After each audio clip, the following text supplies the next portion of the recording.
Okay, here it is all back together. Feeding coal now. Blower and everything's running.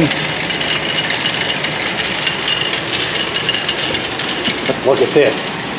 Look at the transfer head here.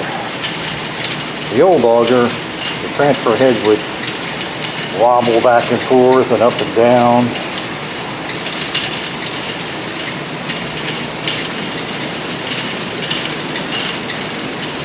Don't really see it moving much. I think it's moving a little.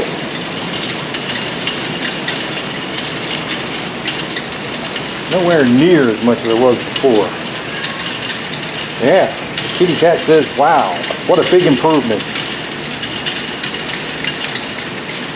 First I had the brass on one hole off and the wick oiler was sticking out the side there. So I had to,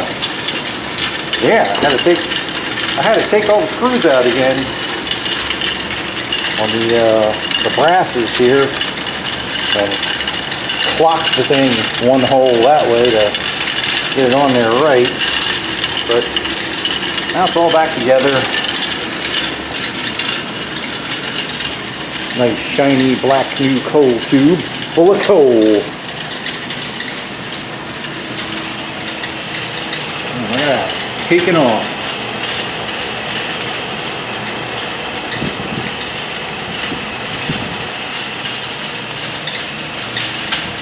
Well, hopefully this thing works out and doesn't have any problems. The old auger right here, Pete Axeman and Axeman Anderson said they can straighten this, so that's good. Someday when I got nothing better to do, I'll drive up to South Williamsport and see if they can straighten it for me.